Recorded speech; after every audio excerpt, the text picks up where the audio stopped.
Hi guys, welcome back to another episode of Pixels and Protocols powered by Attention Live and Web3 AI. And today you are with Juju. Clarky.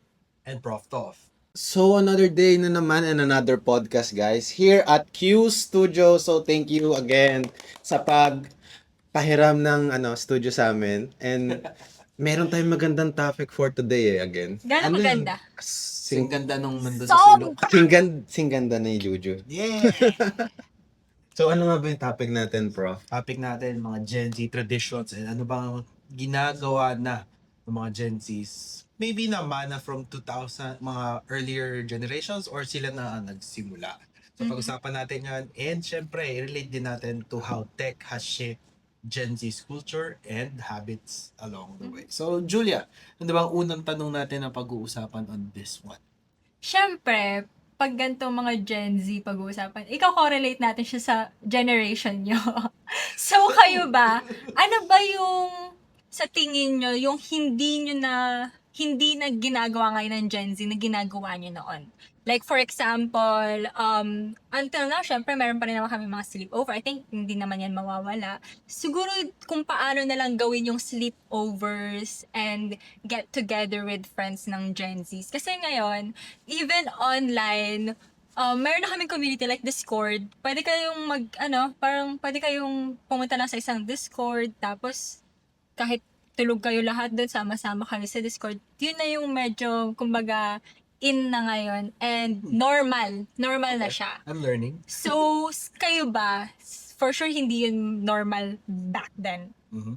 Ano ba yung medyo tradition na sa tingin nyo ngayon, hindi na parang nagagawa? Gusto mo ako, Clark, muna? Come muna, bro.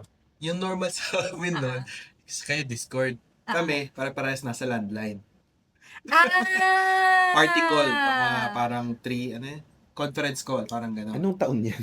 Parang di ko naranasan yan. Naabutan ko yung landline, Yung pero landline. hindi ko naabutan yung landline na may party conference call pala. Oo.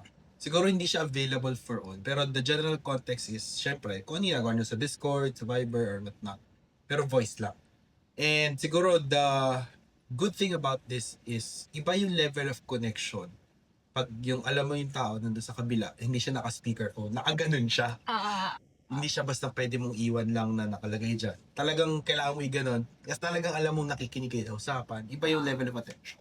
Yeah. Kasi pag Discord, sabi mo nga, pwede kayo matulog, pwede may magising na lang bigla. So, yun yung na-appreciate ko with those things before. Landline, I see. Oo nga, hindi na nga yan na-observe. Wala na halos gumagamit ng landline. Ikaw ba, Clark? Hindi naman nalala yung age mo sa amin eh. Pero may tingin ka ba na parang wala na? Ito yung gustong-gusto ko dating ginalaro eh. Alam niyo yung mga comics or games na nasa dyaryo? Crossword? Oo. Ayun ang feeling kong wala na right now. And nakikita ko na lang siya sa mga tinapa. Bit pambalot? Oo. Pambalot na lang siya. Oo nga. Kasi ngayon, pwede mo na siyang laruin sa Sa phone. tablet, sa iPad, sa phone. Yeah. Sa cellphone. So, oo nga. Probably yun yung isa sa mga hindi na nagagawa. In terms of culture pa rin na nagagawa, yung mga get-together. Kasi for me, ang sleepovers before or mga game nights, movie nights, unlike ngayon na may option ka na stream mo na lang yung ano, talagang kailangan may kopya yung isa. Isang DVD, VCD man yan, or not. So, Video rentals. Oo, kung hindi video rentals, physical copy talaga. Yeah. So, yun yung isa. Tapos, syempre, kayo, may mga sarili kayong program in between or kain lang kayo, tapos ano na. Unlike na pwede mo i-pause very flexibly. Ngayon kasi parang kahit ma-miss nila, ulitin lang. Kaya yung level of attention na yung sabay-sabay kayo nakatingin sa screen talaga, iba as compared ngayon na parang madali lang naman i-rewind or madali lang naman panoorin ulit. So, yun siguro yung na-appreciate ko din, na parang pare-pares kayo ng focus. Pag sinabing nood na, tapos na lahat, pag umupo dyan, parehas kayo nung nagre-react, parehas kayo nung tahimik man, tahimik. Yun, kung ano yung sitwasyon ng movie, kung tense, nagtatawanan kayo, malalaman mo at the same time, yung saan nag-e-enjoy yung mga kasama. And back then kasi, wala pang mobile phones na... Less distractions Yeah, to less keep you. distractions. So, ngayon kasi, pag nanood ka ng movie, if you're not really that interested, pwede ka nang Phone ka mag-scroll. muna. Phone ka muna. So, yeah. Speaking of nostalgia and memories na rin, we all know naman na social media ngayon plays a big, tawag ito, part in keeping memories. Mhm. So, back then, kayo ba naranasan nyo ba yung mga photo album? Ano ba yung mga method nyo to keep memories? Although ikaw alam kong medyo youngster ka pa. At that time? Uy, anong kala mo naman sa akin? Gumagawa naman ako ng scrapbook that time. Scrapbook? Oo. Yun ang Naabutan mo pa yun? Oo Alam ko naman. naman, abot ng Lagayan scrapbook. ng lagayan ng mga memories, core Ay, yung memories mga yun. Slam book. Slam book na abutan ko pa. Ay, sa school ba yan? Yung papasulatin mo yung mga classmate mo? Ayan. Pero iba na yung medyo, na latest na yung slam book eh. Yung mga nasa magazine na. Hindi na DIY. Hindi na Hindi siya DIY. DIY, Okay. hindi. Kasi that time, sinusulat pa nila yung mga name, address, contact number, tsaka kung ano pa gusto mo. Crush, first, who's your crush? Oo nga. Legit yan. I mean, more than just sa sinulat nila, kasi yung mga quotes, etc. or memories, mag-drawing din sila doon. Kasama na rin siguro dyan yung effort kung paano nila kinumpile yung mga memories doon. Pwedeng may tupi-tupi pa yung letter nila doon, or kahit yung pag-design ng page, ginupit talaga from somewhere, and pag-design, unlike ngayon, pwede may print na lang or bibili ka na lang. So, the level of personal craft and at the same time, yung level of artistic effort, Yeah. meron talagang kanya-kanyang way of self-expression during those times. Plus, I think hindi man siya yung pinaka-ginagawa ng lahat kasi kahit yung mga favorite na kumakanta, may mga parang magazine pa nun para kung Anong favorite na kumakanta? singer, mga song hits pa nun, mga songbook. So, pwedeng ginugupit pa nila from there. Speaking of that, yung mga notebooks mo nung bata ka, mga Ay, may pictures picture nun is ng ano. singers, may mga pictures doon ng mga artista, Ding Dong Yes. Dantes, Oo. Marian. Jolina. Alala ko yung songbook, wala na ngayon yan. Wala Yung na. parang bibili ka ng isang parang Nandun lahat ng pamphlet. chords. Yun sa guitar. No, kasi syempre iba dahil ang self-expression nila is sa gitara. Sila yung madalas nagigitara or may banda. Kasi during, siguro I'd say, 90s to 2000s or 2000s to 2010s, mga kasikatan ng OPM. Kasagsagan nun, alam ko eh. Maraming E-head sila, banda yung lumabas. Oo. Si E-head, si Parokya, yun yung medyo prime. River, yun yung prime nila. Oo. Tapos, maraming gumaya. Nung high school kami noon, lahat ng banda pupunta ako. Iba-iba. Mga Hail, Cliche, etc. So, syempre, depende kung ano yung memories nyo with them. Kunyari, yung mga concert, talagang nag-picture kayo on that. Hindi siya dahil sa phone mo pinicturan. Hindi siya digital. It's more of makikita mo talaga yung pure na paper nung memory na yun. Pwede may sulat pa yun sa likod, may dedication. So, yun yung level of, I would say, na magandang ibalik kung kaya. Kaya nga, di ba, sikat pa rin yung pagpindot mo lumalabas. Polaroid. Stacks. Yung Polaroid, stacks, yeah. So, it's similar to that. And at the same time, yung memories mo with these people, nagbago na ngayon. Parang may mga photo booth na lang sa events instead of So, yun na yung nagiging memorabilia mo. Yeah. And mas nawalan ng magic for me, yung mga ganon. Just to have a photo, tapos wala na. Lalagay na lang sa table. Hindi mo na maramdaman minsan yung emotional connection ng event. Kasi parang it's normal. It's normal. Hindi na, or expected mo na, hindi na siya yung, safe keep ko to kasi parang ito yung moment na to, na kinapture mo. Tsaka ang dali na magpicture. Unlike before na parang, yung iba, meron pang video, hindi pa sa phone. Camcorder. Tapos may memory pa yun, papalitan mo pa yung parang cassette mo, etc. Digicam na eh. Oo. And yung level ng, siyempre, hindi man mataas yung resolution ng photos, there's that level of attachment and emotion doon sa mga nangyari. Lalo na kung it was your first phone, more than just a photo, maraming emotions na kadugtong crush mo. Minsan yung blurred pa sa likod yung habol mo, hindi yung nasa gitna, hindi yung subject. Yeah. So those are things na I think iba na yung way of expression and there's different artistic or creative ways to use it na in this today's world. But yeah, back to you for... But I want to ask, kasi sabi nyo parang iba nga yung emotion and attachment nung may mga physical copies or like the camcorders, yung mga memorabilia like slam books. Kasi ngayon, the reason why there's technology, of course, for safety keeping, di ba? Mas tago, mas easily access. Kayo ba, meron ba kayong mga memorabilia from back then na until now, nandyan pa rin? And of course, nandun pa rin, syempre nandun pa rin yung emotions ba? Nandun pa rin ba yung attachment? Meron ba kayong ipanglalaban in terms of, safety keeping? Mailalaban ba kayo ng, Ito. ako may picture pa ako noon. Pero actually, ganyan. parang feeling ko makaka-relate si Prof dito eh. Siguro maalala to ng lahat. Yung libro na bumibili ka ng Pokemon sticker na kailangan mong buuin. Mm. Until now, meron ka? Oo, tapos parang sabi ko, magkano na nagastos ko libro na rito? Pokemon? Ano siya, meron siyang libro. Parang Tas- sticker book. Oo, tas Hiwalay yung sticker, Hmm. hiwalay sa book. oo, tas bibili mo yung sticker tapos random yun, di mo alam kung ano sticker. Kumbaga yun na sinaunang blind box. Oo, parang labubo style dati. Pero stickers. O stickers. Tapos syempre baon mo 20 lang. Magkano yung sticker niya? 5 piso, 10. Para mabuo mo yung 50. Pero syempre may rare doon eh. Oo. Si Mewtwo yata yung rare doon. And that time, Konti pa lang kasi Pokemon dati. Oo, tsaka 50 lang sila eh. paulit-ulit kasi yung nakukuha mo stickers and parang feeling ko nasayang rin yung pera ko kasi di ko siya nabuo eh. And ang price nun is I think basketball yata. I don't know if meron kayo that time ah. Ikaw Prof, meron ka nun, di ba? For sure. May naalala ko. Hindi ko malala kung na-keep ko kasi pa ako masyado pang bata. Pero ano yung na-keep nyo na until now meron? In terms of na-keep ako kasi, para akong, ano ba, may pagka-ugali ako ng librarian eh. So, kunyari, ako yung class president, ako may picture nung lahat sa library card nila or whatever. Kunyari, 2 hiningi, kuha ko 3. So, meron pa rin akong picture ng buong klase. So medyo sentimental. Oo, tsaka at the same time, yung mga notebooks na meron ako nung bata pa na pwede ko pa i-keep or na good conditions, quote-unquote. Until now? Ano pa? Oh my Kahit yung gosh. grade school ID, Oh my god. may physical pa. Pero syempre, I'm thinking of how to make it, kasi clutter na rin siya sa bahay. honestly. Yeah. So yung options ko noon, may mga bagay na binitawan na pinicturean ko na lang. Kasi kunyari, babalikan mo yung class picture, no? Popost mo as photo. Ipa siya pag yung nakita mo yung actual notebook, kaya yung actual item. Kasi yun, every year nun, lalo na nung bago giniba yung school namin. Kasi ground zero na yung school namin. Aww. So, nung grade school and high school. So, syempre, bago yun nangyari, so yung mga memories, etc. Nakip ko pa yung mostly ng memorabilia nung school na yun. Plus, ang mga binitawan ko kasi yun sa sawi ng pag-ibig. Huwag mo na i-keep.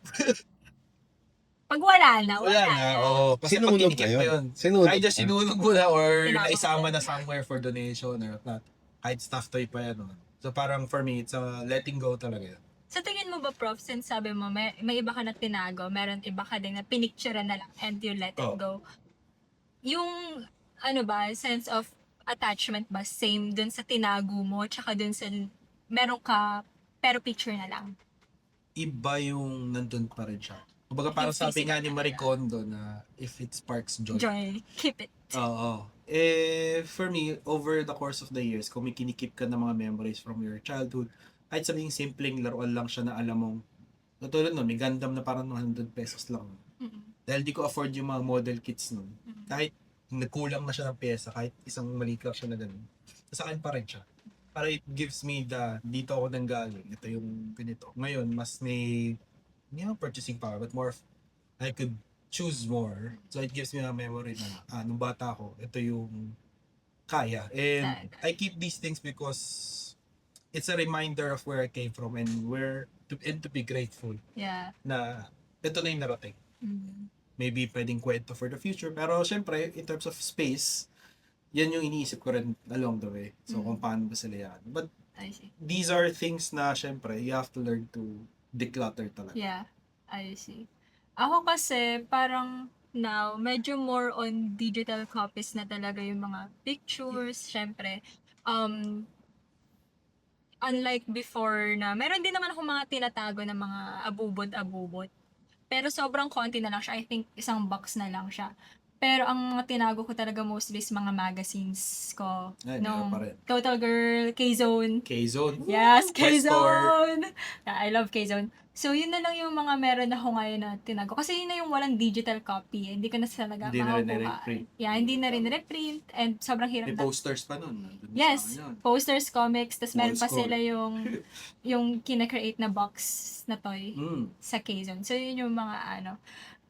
Anyway, going to, versus digital and ano bang matatawag sa noon? Physical. Yeah. Ano yung mga tawag dito? Rituals ngayon or parang celebrations na ginagawa nyo na, like for example, greeting stories or like medyo noong mga Jejemon days pa yung nagpo-post pa sa wall. Tapos paunahan pa ng 12 midnight. May ganun ba kayo era? Mhm. Nako. Yung pagdating ng 11:59, hahanda mo na yung... Text message ang ira tatapin nun. Kakaiba yun.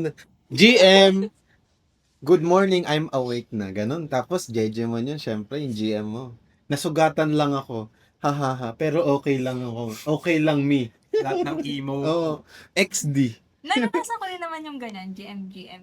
Pero yung totoong GM talaga na madami talaga. Yung may clan pa. Oh, Yun yes. yung wala ako. Naabutan naranasan ko yung may clan.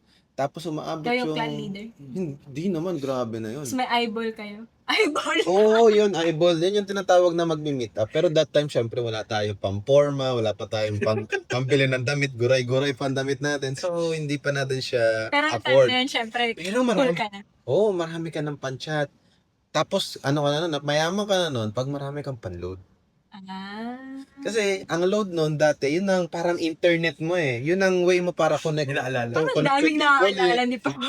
Siyempre, si Prof ang pioneer sa ganyang bagay. Ayun ng pioneer Ako, yan. ako siguro nung... Yun din. Oo, kasi ako nung Ang naranasan ko yan, patapos na yung era. Matapos ka na. No, patapos na yung era. Yung Ako parang, din sa dulo na Wala talaga na eh. si, May lot.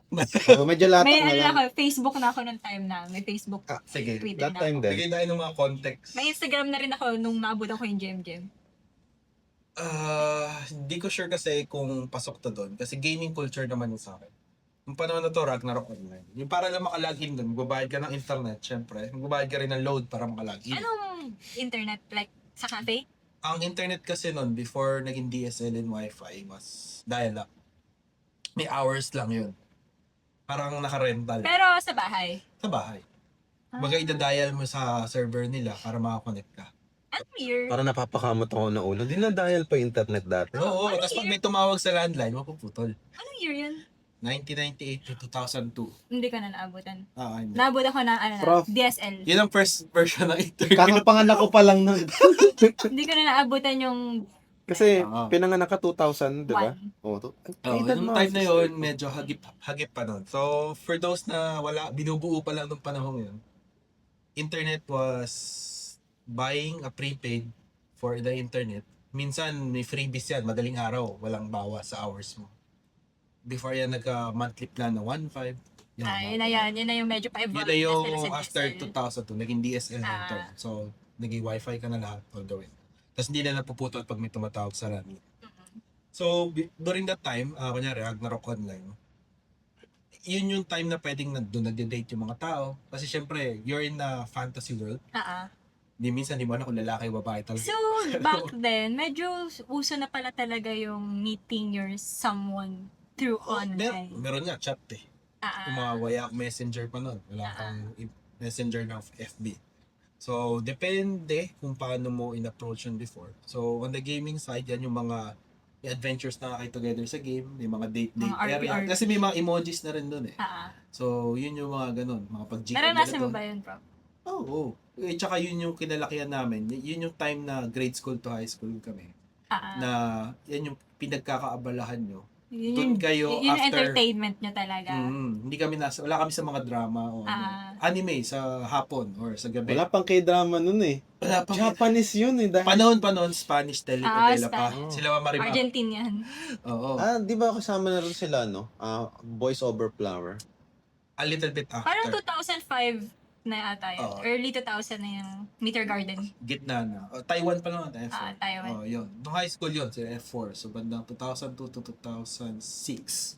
Nandun sila Sanchay and Friends. So, yun yung naranasan mo in digital na dun ka... Yun na yung parang first phase. Kasi wala pang social media. Then, Friendster before Facebook.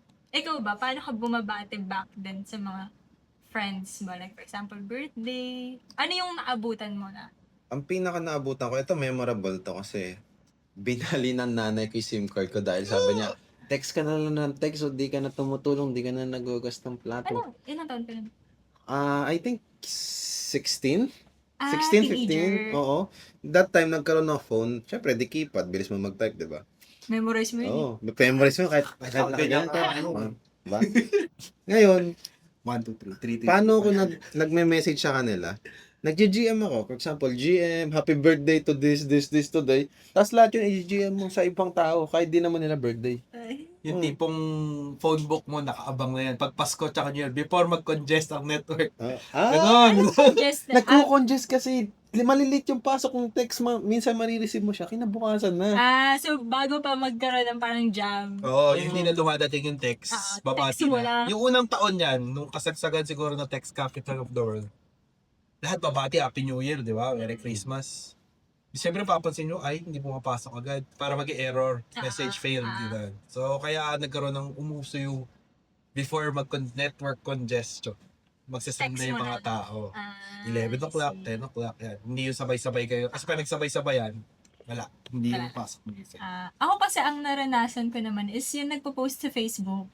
I think ikaw din naman naranasan mo na rin naman yun. Kasi parang may mga nakita akong post mo dati. Nag-SMS kasi famous to eh. Ba't Nakita ko. Ba't nag-resurface yung mga ganyang Parang bakit bagay? nag-resurface nga. Famous siya, parang meron siya mga 500 likes, ganyan. Oh my God. Oo, tapos Uso kasi bawat that comment time. talagang rene-reply. Nakita ko yun eh. Yung parang naka-uniform ka. Oo, uso kasi yun that time. Yung flood likers. Ah, I-like yan, mo yung profile ko. Tapos I-like ko yung i-mention mo sa'yo. pa sila sa post na, thanks for the flood likes. Tsaka that time kasi, parang ganyan din naman nangyayari ngayon eh. In terms of TikTok. Kaso lang sa kanila, more of bibigay ka ng gifts. Pero that time, bigayan kayo ng likes. Back to back. Tapos, Walang cost. ha? Walang Ang bayad cost, yun. oo. Wala rin kikitain. Wala mang. More on na lang yun eh, bragging rights. Oo, famous tong daming likes, daming likers. Daming friends. Oo, ang daming friends. Pero that time, ang ginagawa ko kasi kaya nakakuha ko ng mga friends ko is, alam mo yun, magaling ang mag-lettering. So, ginagawa ko sila ng lettering. So, nyari, birthday nila.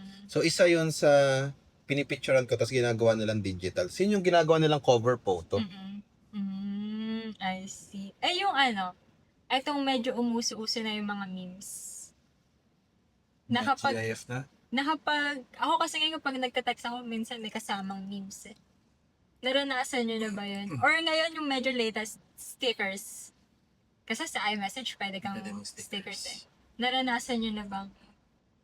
Actually, before pa magkaroon ng stickers, emojis, tsaka ganyan, GIF, ang pinaka-emoji namin doon is XD. Oh, yung XD. nasa, Ano yun nasa si alphabet Emoticon din. ko? Oh, emoticon namin. O kaya yung Putnam. ganyan. Alam mo yung putnam? Colon, tapos putnam colon. Oo. Sa Facebook ko dati. So yan yung naabutan namin dati. Pero ngayon, memes. Memes. Gumagamit Mas ba kayo ng expressive. memes? hindi lang gumagamit. Gumagawa pa ng Gumagawa ng memes. memes. Kasi syempre ngayon, Personalized na nga. ang memes dami, yun. bawat brand, pag hindi ka gumawa ng memes, mahuli ka eh. Actually. Example na lang dyan yung Angkas. Once na may bagong meme, gagawa nila ng promo yun.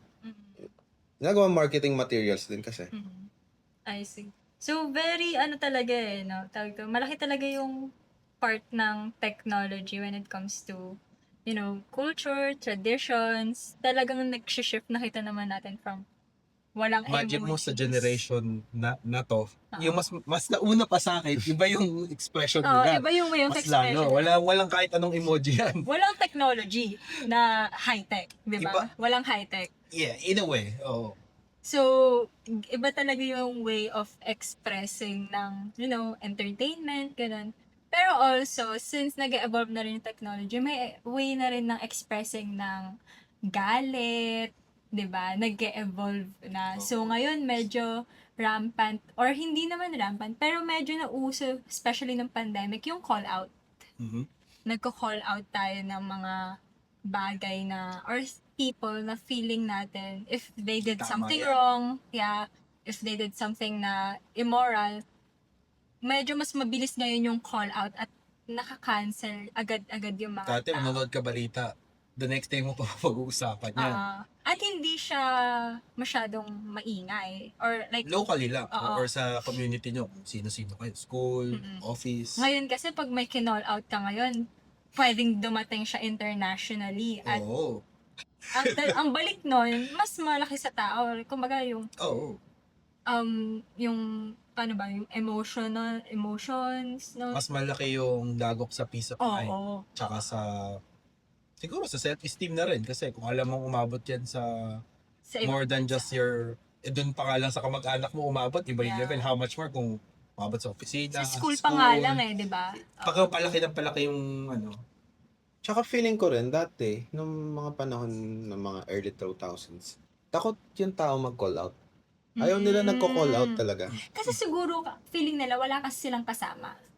Ngayon kasi since... mas nakikita mo yung presence or sumusupport sa idea. Oo, ngayong may internet na, parang pag may naging top comment, yung isang comment mo naging top comment lang, medyo malakas na loob.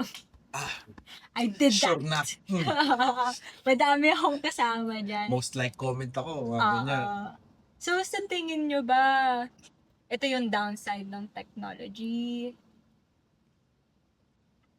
Or, It's a both benefit and a possible risk or Yeah. Kasi syempre, sabi nga nila, social media gives you positive or happy hormones. Na hindi basta-bastang, it's addicting and hindi basta-bastang nakukuha from just the substance abuse. Pero yun nga, ang natuturo nito sa brain is new habits. new habits, yeah. Kaya I would say yan, lumalabas nga yung pag-call out, pagka-cancel ng tao, na madali siyang gatungan. Ang pinaka-worst pa dito is hindi mo alam kung tao or troll.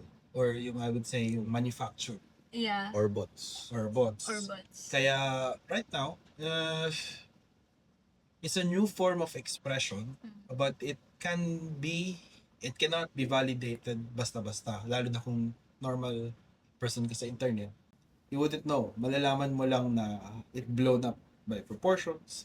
And the only way for you to, get back your peace of mind, lalo kung ikaw yung recipient ng hate, is disconnect.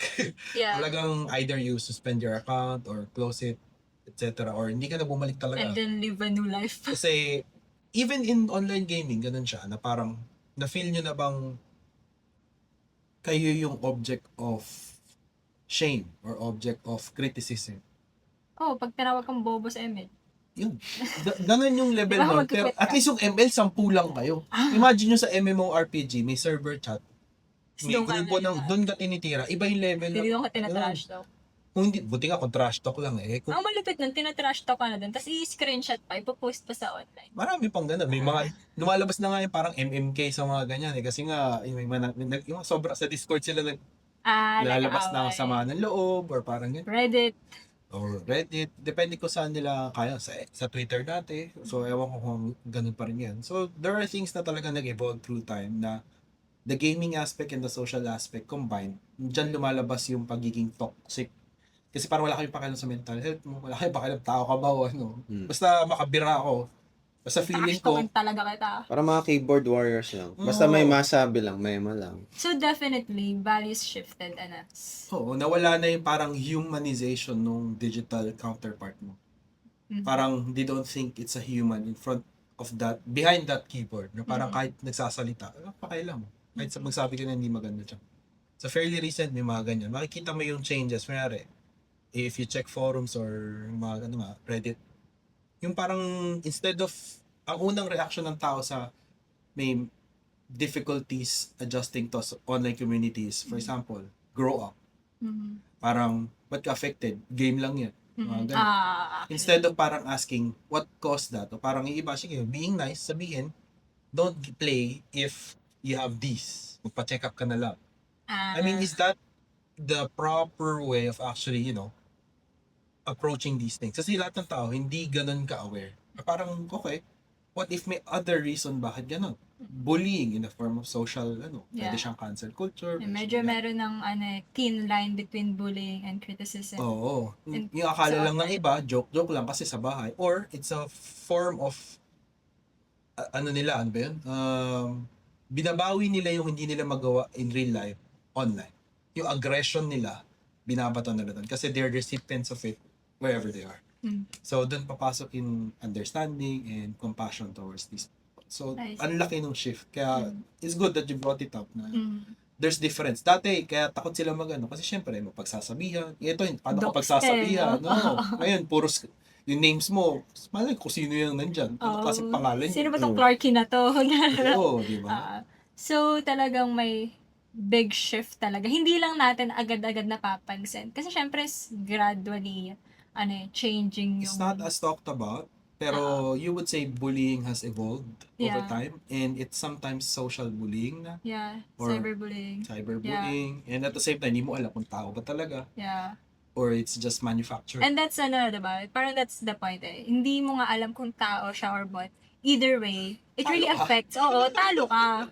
Kung totoo mang tao or hindi, talo ka pa rin. So, medyo malaki talaga yung, ngayon parang medyo nakita ko na aside from traditions, aside from, expressing ourselves, medyo lumaki din yung change when it comes to bullying, to, paano ba, our values. Kayo ba, sa tingin nyo, anong mas, kunwari, alam mo yung mga memes na, yung old 90s, tapos dito yung mga 2020s, ganun. Saan kayo pupuntang path?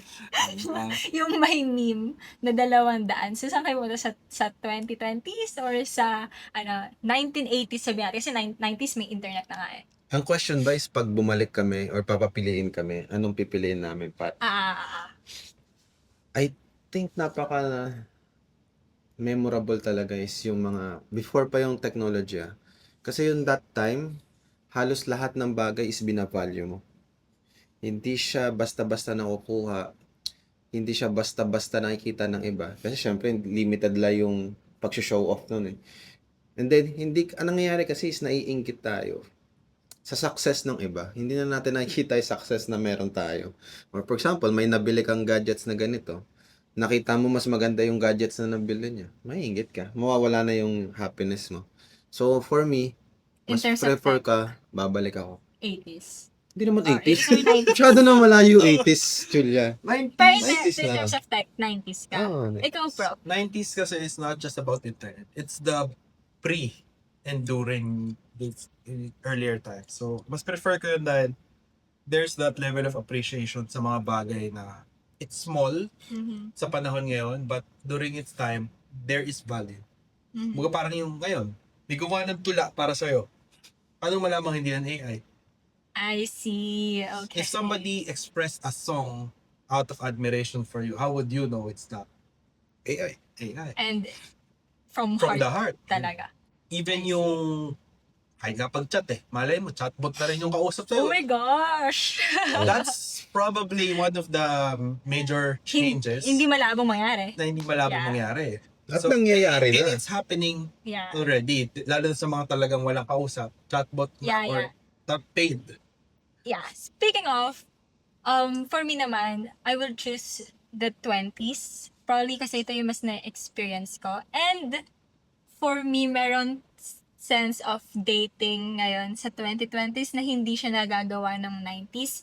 Which yung sabi nga na yung mga chatbots, ganyan. And in terms of romance, medyo nag-evolve na siya. Which we are going to talk about on our next episode. So, kailan ba yung next episode na yan? Para mas nakaka-excite yan na topic. Kasi, Actually, 5 minutes from now. 5 minutes kasi from now. akala ko sa February pa natin yan gagawin. Hindi. Kasi, Marami nang nangangailangan oo, nito. marami nang Ang nangangailangan. pag-ibig kahit kailan yan. Dahil ba malamig ang panahon? Yeah. Pwede. So, to close off this episode, do you have any message before, since napagkumpara nga natin, itong episode na ito, napagkumpara natin basically yung technology, nostalgia, and the memories of the 90s and of the 2000s. Present, Yeah, of the present. Yeah, any message before we close? While you're thinking, bro, I shall do something. Coach. It's more of appreciate the present because that's only what you have. Mhm. Kasi the past nor the future is not yet there. So whatever you have right now, nandiyan dapat ang focus mo. Mhm. Masyadong Nice, mahirap nice. problemahin yung tapos na Yeah. at hindi pa nangyayari. That's why it's anxiety. Yeah, nice, So, nice, kung nice. nararanasan mo yan, which is guilty naman, lahat tayo mararanasan yan one way or another. You have to really just be grounded na nasan ka ba? Yeah. And sa dami na nakikita natin, overload talaga. Mahirap nang makita ko sino ang genuine because people prejudge you whether you do anything or not. Yeah. So, in the social world, you just have to get better if it's your job. And at the same time, if it's connection that you want, I hope it's still not as easily manufactured na parang you get the trust of people just because you have a title. Mhm. But you are able to forge genuine relationships because may pinagdaanan yung samahan nyo sa community or even online. Hindi lang siya Nice. dahil okay, siya yung leader dyan, sip-sip tayo dyan, or whatnot. Or dahil mayaman to, dikit tayo dyan, kasi boss-boss ganito yan. Ayun, mas maganda pa rin sanang may personal connection, hindi lang transactional connections. Yeah. I'll be agreeing. At the end of the day, it's really all about the connection. Not about yung kung sa technology, kung yung connection or technology ba before or now. At the end of the day, nandun pa rin talaga yung genuine kung yung sa connection na nabubuo nyo. So, True. yeah, regardless of anong Napaka- technology man yan. Napakahirap na kasing humanap ng genuine connection right now. Katulad nga ng sinabi ni Prof, baka hindi mo na alam na bot na yung kausap mo. Or gumagamit siya ng bot para lang kausapin ka, di ba? And hindi mo di rin na-appreciate na ng tao na baka gawa na lang to ng AI, baka gawa na lang to ng chatbots, etc. And hindi siya unlike before na talagang sulat kamay yun mula sa puso. Habang lumuluha ka, sinusulat mo yung mga Oo. bagay na yun. Yung pagsulat pa nun, may emotion din yun. Emotions yun. And doon mo papansin na kahit yung mga lolo't lola natin, mga nanay natin, meron pa silang mga love letter na Yeah. nakatabi. Pero ngayon is more of digital na text message. So hindi mo na siya matatago pa at mabilis lang siya ma-delete. And again, treasure your past but focus on your present Yeah. moments right now. So, yan ang makapagbigay sa'yo ng happiness. Kahit hindi maganda yung nangyayari right now, be positive lang, guys. Nice. Magiging maganda rin yan. Huwag ka lang magpaka-apekto masyado. Nice.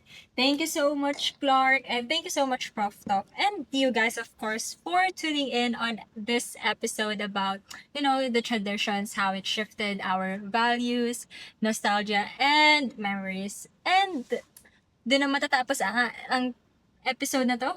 Thank you Yes. so much, and see you on our next episode. Bye! So, this is Pixels and Protocol. Bye-bye!